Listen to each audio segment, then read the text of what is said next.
You'll know what happened in Washington on January the 6th last year. We all watched. A mob of President Trump's supporters stormed the Capitol in an attempt to stop the certification of the election result. The belief the election was stolen was widespread among Republican supporters. It still is.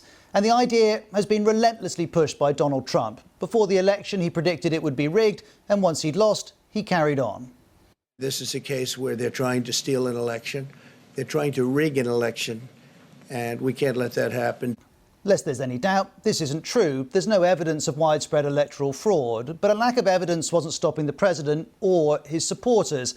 And so when Donald Trump called on people to head to Washington on January the 6th, they did, in their thousands. And we know what happened next. And the ramifications of that day have been felt ever since. First of all, there was an impeachment. The House of Representatives charged Mr. Trump with incitement of insurrection. The jurors in the impeachment trial were America's senators. Now, some Republicans had already criticised Donald Trump. There's no question, none, that President Trump is practically and morally responsible for provoking the events of the day. But in the end, there was no conviction. The vast majority of Republican senators voted to acquit. That, though, would not be the only trial connected to January the 6th. The Justice Department had begun its own investigations, and in the past year, over 700 people have been arrested and charged. More than 70 have already been sentenced. There is a criticism of the Justice Department that it focused on the rioters themselves, but less on those who may have organised, funded or incited them.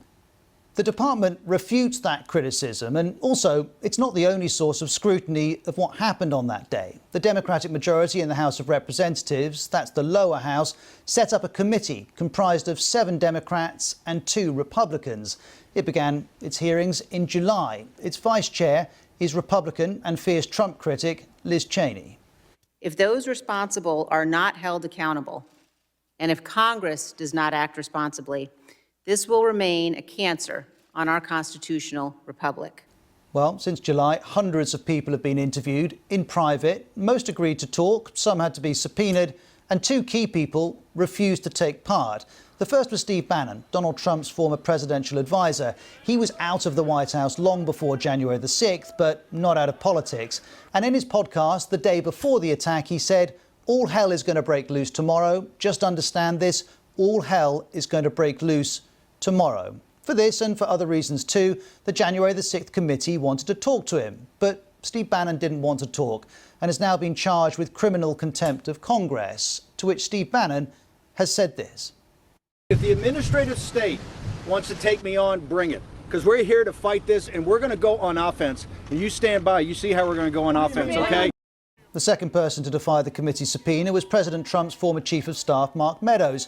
He too has been found in contempt of Congress and may also face criminal charges. Now, Mr. Meadows had handed over thousands of pages of records, but then refused to cooperate further. But even that material was revelatory. We saw text messages he'd received during the attack.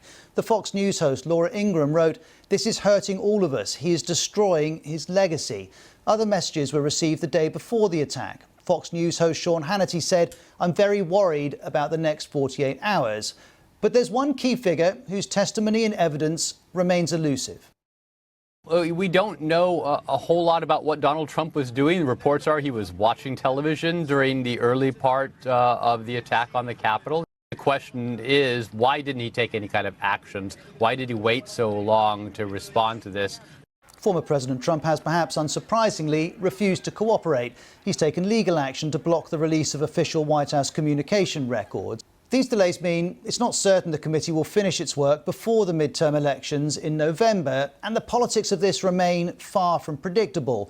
While many condemned what happened, the idea that underpinned what happened remains. A year on from the storming of the Capitol, polls show 2/3 of Republicans believe voter fraud helped Joe Biden win.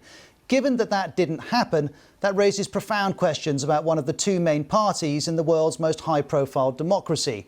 And the Democrats argue harm is already being done. The root cause of January 6th is still with us today. It is the big lie, pushed by Donald Trump, that is undermining faith in our political system. But for all this criticism, for all the convictions of those involved in the riot, Donald Trump remains the dominant political figure in the Republican Party, and it remains the case that he believes America's democracy was rigged, and so do his supporters. And if you believed that, you'd be furious, you'd be outraged. And so the emotion that drove January the 6th remains, and there's no reason to think it won't manifest itself again.